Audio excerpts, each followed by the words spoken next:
Hello everyone, I'm Judith Wilson and I'm really happy to be here today to tell you something that I'm asked often. Lots of people say to me, what do you know now that you wished you had known when you started and when you got into training?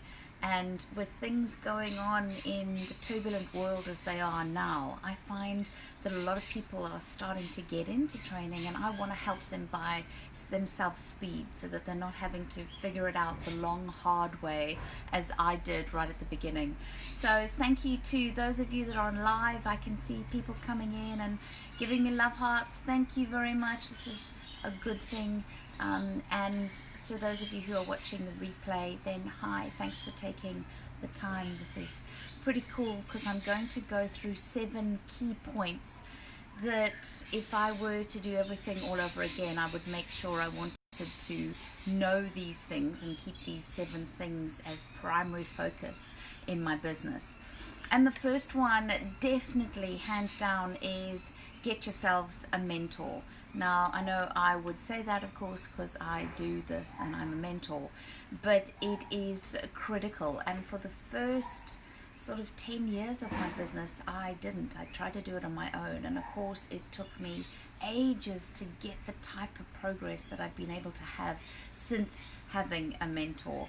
And I think you need a number of different inputs, and they all need to be positive. And for me, a mentor is someone who is doing it and has done it and achieved success, rather than a coach, which is someone who can coach you on certain aspects, but they maybe haven't been through it. So for me, it was mentorship that worked. And one of the key things that one of my mentors did tell me, because they had been through it and were currently going through it, was things like, don't try and do it all yourself. I mean, I laugh now when I think about back to when I began 23 years ago. I literally tried to do things like design my own business card by myself and think about the design of my website and what it was going to be. Now, I have no idea when it comes to graphic design. I pay and outsource people who it's their job and they love it and they're passionate and they get it right, whereas I needed to stick to the stuff that I am good at, which is training. And so I want you really to keep clear that it's a good idea to don't try and do everything yourself. Keep a focus on where your passion and where your ability lies, and then use other people in a smart, cost-effective way. That's what I teach my trainers to do. So number 1 is get a mentor. Number 2 is tell 2 people about your business every day. And I say that because at the beginning when I was starting out, I thought, oh, everything has to be ready. I have to have all of my ducks in a row. I have to have done everything before starting to get my business out there.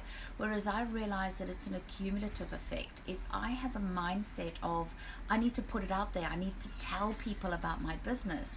And as soon as something clicked, I was like, what 2 people? I have a sign in my office space that says, have you told 2 people today about your business? And it's this concept and this idea of, you've got something great that you can share with people. Let's start putting it out there and make sure you're telling 2 people.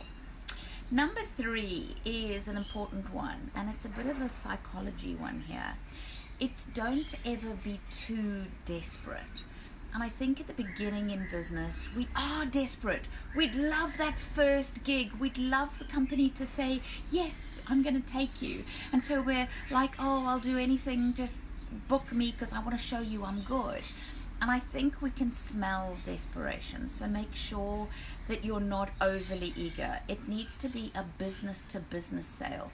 You are in a business and you have great quality service to give, and they're in a business that needs you.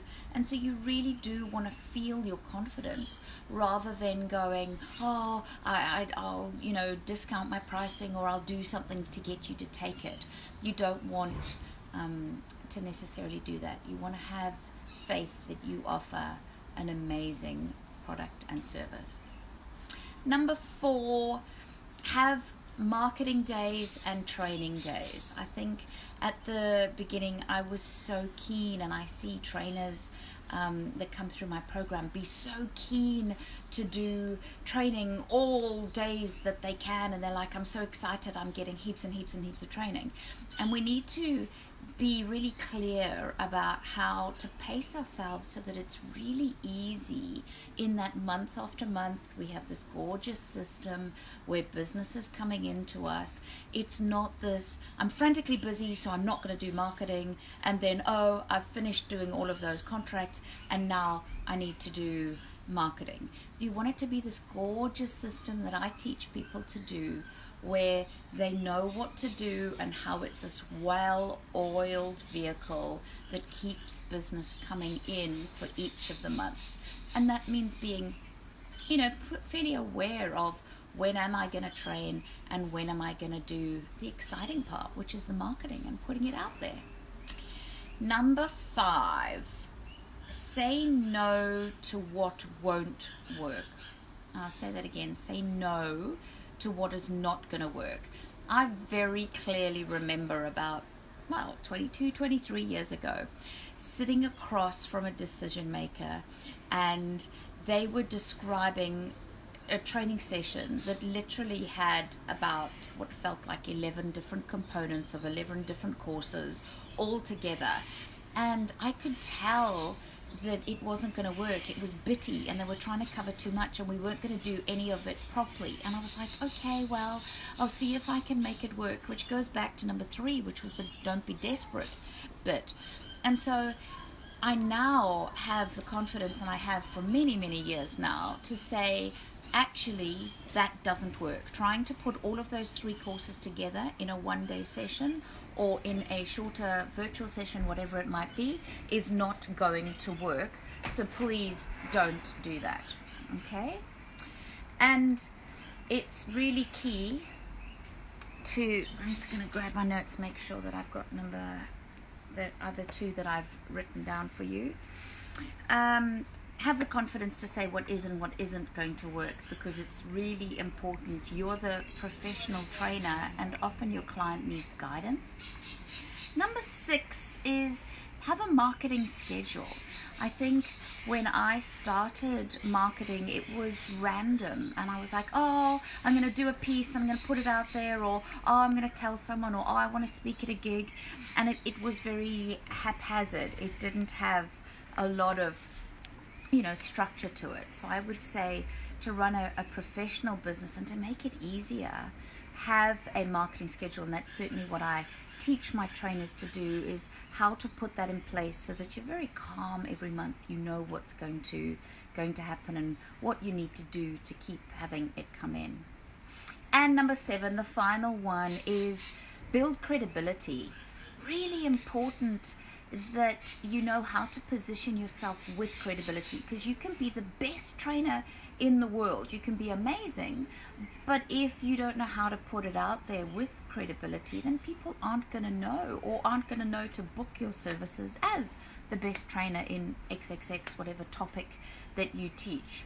So think about how you're positioning yourself in every aspect of your business, from the tangibles that you're putting out, from your professionalism. And I'll do a whole nother video actually, because it's a good topic for me to do, is people always need to know the keys, and I cover this a great deal in the Trainer's Ultimate Toolkit program. There's a whole section on drilling down and building credibility, so that you really can have the business and lifestyle that you deserve as a brilliant trainer. So thank you so much to all of you who have been live, and I'm going to keep doing more of these videos which are drilling down into each of the aspects. It's lovely to have you in the group. Please do comment, let me know your things, that if you knew when you were a youngster some of the things that have helped you in your careers so far. We'd love to get a discussion going, and I will see you again next time for the next Facebook Live. To your success, everyone. I'm Judith Wilson. Bye.